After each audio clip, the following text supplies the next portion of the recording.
Shalom, umat-umat yang dikasihi oleh Tuhan. Kita patut bersyukur pada kesempatan yang indah kali ini. Kita boleh dapat mendapatkan kesempatan untuk kembali membahas pembelajaran Sekolah Sabat.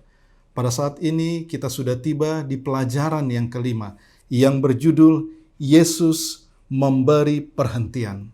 Untuk memasuki pembahasan, kita boleh sama-sama tunduk kepala. Kita bersatu di dalam doa. Kita berdoa. Ya Allah, Bapa yang bersemayam dan bertata di dalam tata kerajaan surga, puji dan syukur Bapa kami panjatkan ke hadapan hadirat-Mu atas segala berkat dan tuntunan tangan Tuhan yang penuh kasih. Sehingga pada kesempatan yang indah hari ini, kami boleh dapat membahas pembelajaran Sekolah Sabat. Tuntun kami dengan Roh Kudus-Mu. Ajar-ajari kami. Khususnya hamba bila mana nanti akan berkata-kata. Biarlah itu hanya melalui tuntunan Roh Kudus-Mu saja. Agar kiranya pelajaran ini boleh menjadi berkat bagi orang-orang yang mendengarkan. Boleh menjadi berkat bagi hamba yang menyampaikan. Terlebih khusus menjadi kepujian dan kemuliaan bagi nama Tuhan. Terima kasih Bapa, ampuni kami akan segala dosa pelanggaran kami. Di dalam nama Yesus Kristus kami telah berdoa dan ucap syukur. Yang adalah Tuhan dan Juru Selamat kami. Amin. Saudara yang terkasih dalam Yesus Kristus, mengacu kepada pembelajaran yang kelima yang berjudul Yesus Pemberi Perhentian. Maka saya akan membagi 3 bagian di dalam pelajaran yang kelima ini. Ada 3 poin penting yang harus kita ketahui melalui pembelajaran yang kelima ini. Poin yang pertama mengacu kepada ayat hafalan yang terdapat di dalam kitab Ibrani pasal yang keempat, ayat yang ke-9 bunyinya demikian. Jadi masih tersedia suatu hari perhentian, hari ke-7 bagi umat Tuhan. Berbicara mengenai hari perhentian, berbicara mengenai perjanjian. Maka poin penting yang pertama adalah perjanjian antara Allah dengan manusia. Pelajaran Sekolah Sabat kita kali ini mengingatkan bagaimana kiranya ada satu janji Tuhan kepada Raja Daud, di mana dikatakan perhentian bagi raja dan rakyatnya, yaitu Kristus bertata dan membebaskan umatnya. Satu perjanjian yang Allah berikan kepada Daud, yaitu pembebasan. Melalui garis keturunan Daud akan ada satu raja yang membebaskan ataupun yang memenangkan tahta dan membebaskan rakyatnya. Berbicara mengenai perjanjian, itu sebabnya di dalam kitab Ibrani pasal yang ketiga dan pasal yang keempat mengucapkan ataupun membahas mengenai janji perhentian yang sangat dijelaskan, yaitu perhentian mengenai hari Sabat. Ini juga diulas di dalam kitab Keluaran pasal yang ke-20 dan kitab Ulangan pasal yang kelima. Maka pelajaran Sekolah Sabat kita, bagian yang pertama, boleh dapat kita simpulkan berbicara mengenai hari perhentian, mengenai perjanjian antara Allah dengan manusia, merupakan hari perhentian yang Allah ciptakan, yang mana dibahas ataupun dituliskan di dalam kitab Keluaran pasal yang ke-20 dan kitab Ulangan pasal yang kelima mengenai hari Sabat. Lalu poin penting yang kedua, definisi mengenai perhentian atau peristirahatan yang terdapat di dalam kitab Ibrani pasal yang keempat ayat yang ke-9. Di dalam bahasa asli menuliskan ataupun menyebutkan sabatimos, yaitu yang artinya istirahat atau perhentian. Lalu sabatiso yang merupakan kata kerja, yaitu beristirahat atau berhenti.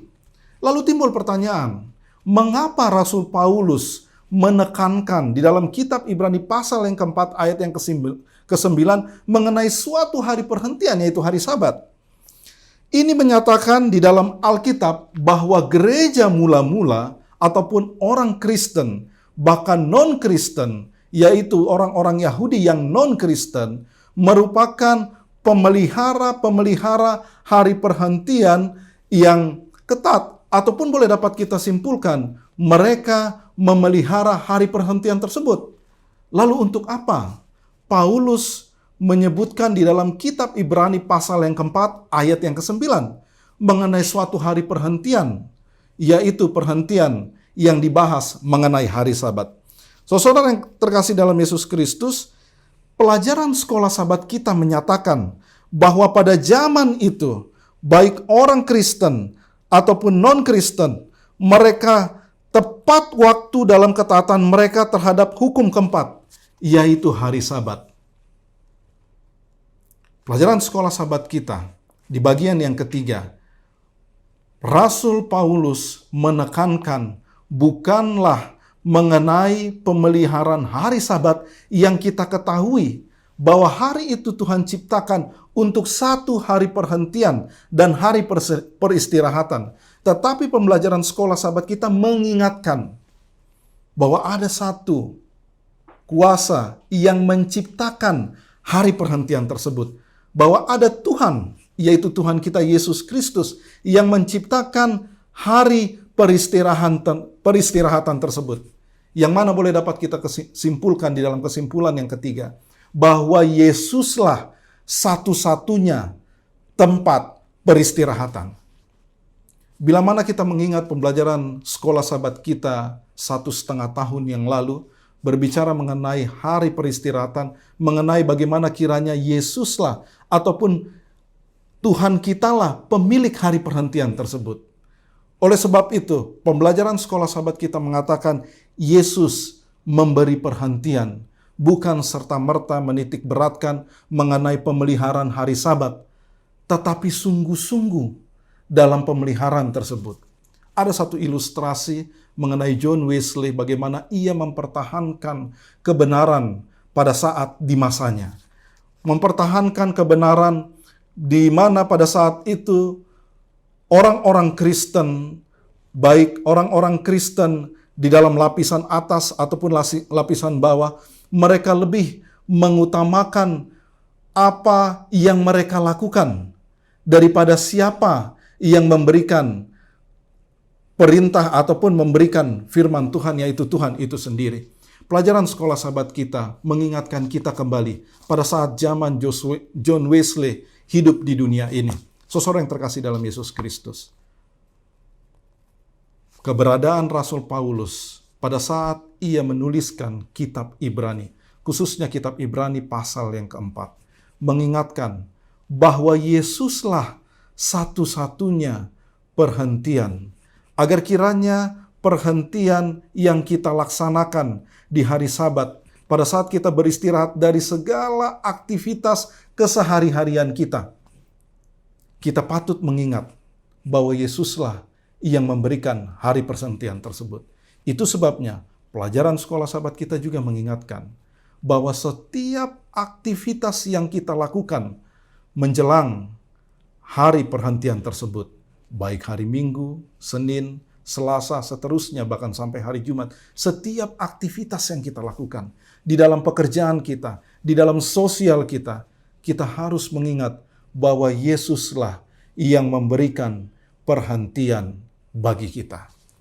Inilah kesimpulan pelajaran sekolah Sabat yang bisa saya sampaikan di pelajaran sekolah Sabat minggu kelima. Saya bawakan di dalam nama Tuhan kita Yesus Kristus. Tuhan memberkati. Kita kembali sama-sama tunduk kepala, kita bersatu di dalam doa.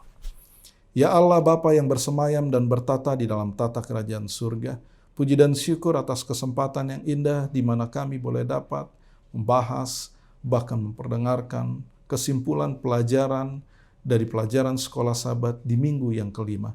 Bahwa Engkaulah Tuhan kami Yesus Kristus, satu-satunya pemberi perhentian dan kelegaan bagi kami umat-umat-Mu yang hidup di dunia ini.